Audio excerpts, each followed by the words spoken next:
boom, boom, boom. And then with this Kendrick Lamar, I was like, Kendrick is up. Like, he can't even, Drake is rapping in pigtails right now. It's crazy. Dude, what's up, everybody? Welcome back to another episode. Please like the video and subscribe. Our target is only 1,000 likes. So Drake took his feud with Kendrick Lamar to a new level in a court filing. The Canadian star and his attorneys alleged that Universal Music Group and Spotify unfairly boosted the popularity of Kendrick Lamar's Not Like Us. In a pre-action petition, Drake's company Frozen Moments sought to preserve evidence for a potential lawsuit. It read that UMG, which distributes music for both OVO and Kendrick Lamar, launched a campaign to manipulate and saturate the streaming services and airwaves with Not Like Us using bots and pay-to-play arrangements. Drake's team further claimed that Spotify was offered special licensing rates to bolster the song's performance. Saw your rant on Drake. Yes. It was an interesting take. Why did you feel that way? What was the take, Shaq? I'll let him describe it. Okay. I mean, I talked a lot of about sense. Drake. It's the lawsuit thing. I said, now you see, I always listen. I never hated Drake, but I never really liked him because I always felt like he was a plant because he would talk about starting from the bottom. Now we're here. No, you were never at the bottom. You're a half Jewish kid, middle class. You're from Toronto. You were on Degrassi and you're trying to play hard. I don't believe any of that. So I just was not going for the fake. I didn't like it. And so I would, some of his songs, he has some bangers. It's real. I'm like, yeah, that's dope. But he was like, remember that one song he did? First name ever, last name greatest or something he said. I said, you're not the greatest rapper. You're not really a rapper. You kind of sing a little bit. You're in between. So you're going to tell me the Nas's, the Jay-Z's, the KRS-Ones, the Busta Rhymes, really? You fall in between that?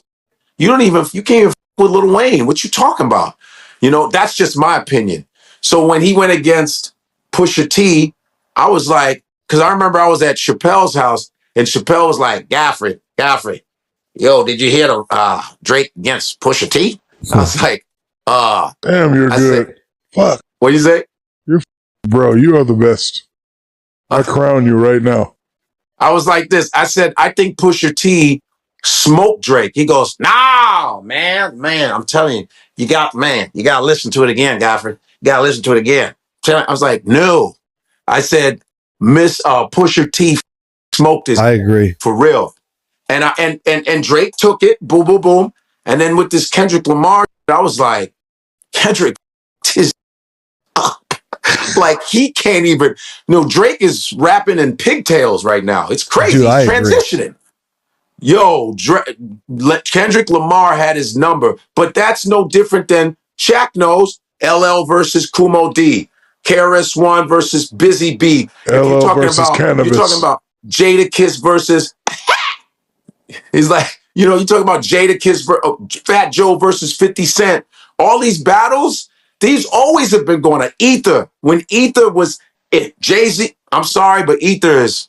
It's the best. Yeah. And they even Jay-Z and Nas came together on MTV and said, yo, we're going to squash that. That's what you do, at least. Jay-Z's like, yo, I'm sorry for what I did. What's wrong? And Nas was like, yo, it is what it is. You know what I'm saying? It is what it is. You know what I'm saying? Have beef, it is. I'm Queensbridge all day. You feel me? What I want you to do one day? I want you to do something called 50 impressions, and you just go up for president, and they said, I smoked, but I didn't inhale. Right. You're like, I tasted. Yeah. Man, back to 50's 2 Cent. The entire Kendrick and Drake beef. We were talking about that. And like I said, you've been in beefs for like decades. Yeah. You know what I'm saying? What do you feel about that entire beef? I thought it was good, man. Right. Like, look, I've engaged and always involved myself in those situations, big, and I think it always made bigger excitement in our culture. Like that type of thing would make a person buy the record twice. Right. It would make like so you know how to use it. Yeah. Right. Like that. Even me and Kanye, like we have issues, but we were standing there like we was in a fight pose. Yeah, for the picture, you know what I mean? Like, and that was the week, the first sales week, and both of y'all sold. Yes, and then going look at the end of the day, Vic. You're going. I could have went on tour with him if I wanted to combat that win. Right.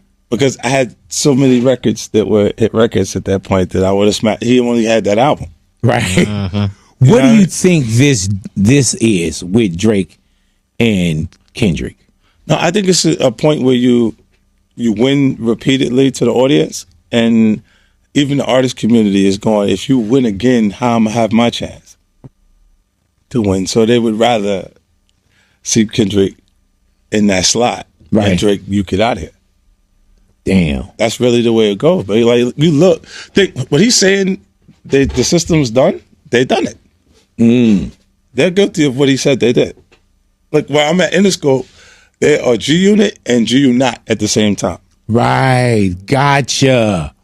Wow. On the same system, big. The same person delivering the record telling you to play 50 Cent is delivering the record saying play game. Wow. And it's just business. They're looking at it like it's business. It's selling the record. But everything that they said that he did, that they did for Kendrick is something they did for him. What did you say to Drake, if you don't mind my asking? Because you guys were somewhere, and it looked like y'all were having a conversation. Yeah. I said, they said you lost to Pusha T. So what did you lose? And he said nothing. I said, so I don't understand. Right. You should understand, like whenever you say you lost something, he said, what exactly did you lose? If you take a step back, there's nothing lost. There's nobody who's just a Drake fan that won't go out to see his show right now. Man, we say that all the time. We say that all the time. Yeah, so it's just to be active. You get out there, do your thing. How do you feel about beef in general? I like it. Yeah, I know. We can tell. I grew up under circumstances where it is not optional. It's gonna happen.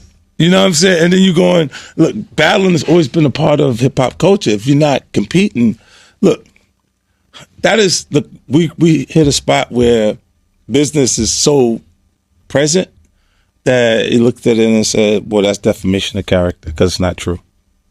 It's a false statement. All right, and I'm like, you know how many false statements were in battle records? Yeah. What did you feel about the lawsuit when you heard the lawsuit being announced? I thought it was to combat the Super Bowl. Yeah, because that would reignite it big or make it. The song would make it exciting, make it go up again. And months down the line too. Yeah, but the suit itself, I don't think you think about it. But when the lawsuit comes out, it ignites the record. It goes up. Right. I didn't realize that his album was coming. Right. Kendrick album was coming right when that lawsuit fell, and it was like, yeah, there we go. It spiked up anyway. So is it different when we look at hip hop as being competitive if there's a lawsuit there? From a beef though, you know what I'm saying? Nah, like, because you beef with Fat Joe, Ja Rule, Buster. Have you ever got a lawsuit?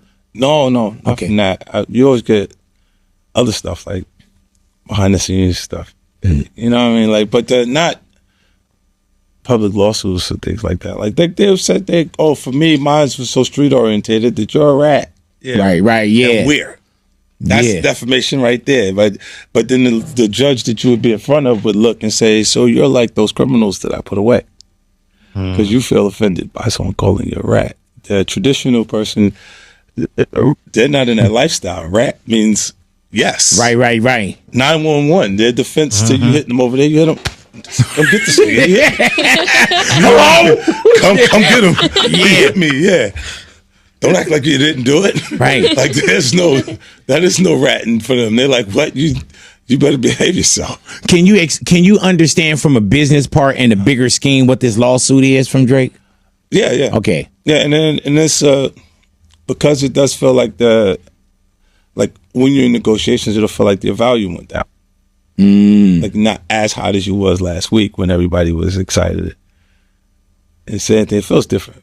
Like, you know, like they saying you lost. Like you get a phone call, even you like, yo, you guys created the largest sales week in hip hop. And I'm like, yeah, but I lost. Right. Get off my phone. Right.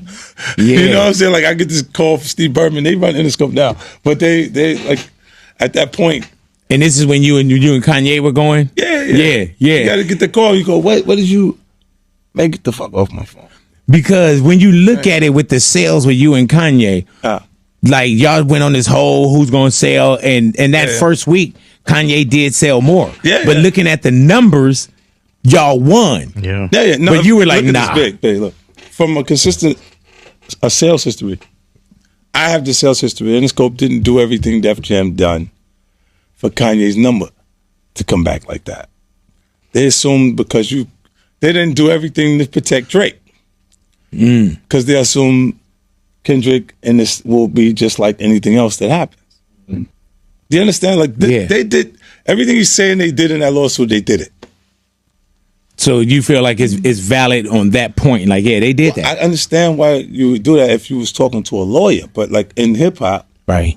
like there's nothing to sue for. There's nothing that I didn't sue for that. Is anything off boundaries when it comes to beef? No, Nothing's out of bounds. nah. What about going to their home city and putting on a full concert? Like Twice. Kendrick's going to Toronto for 2 nights. And it's probably gonna be lit. Right. The shows are gonna probably be fucking lit. Like, what do you think is gonna happen there? Like, the energy is. You got people that like both of them. They're not gonna They're not gonna switch and just say I don't like both. These are the top artists in our culture right now. Like, the new. It's prime time, big. This is the new. Have you ever felt a certain way when you would beef with somebody? Like, damn, this is a lot. Or You know what? If did you really buy Ja Rule's tickets, like seats at his concert? Big, You they did. were cheap tickets. The tickets were very affordable. Right. They was on like StubHub. Yeah, I bought the first 4 rows. How many did you buy? If you say you bought the first 4 rows, is that a couple hundred? Yeah, it was cheap though. It was cheap tickets, so it was something to do.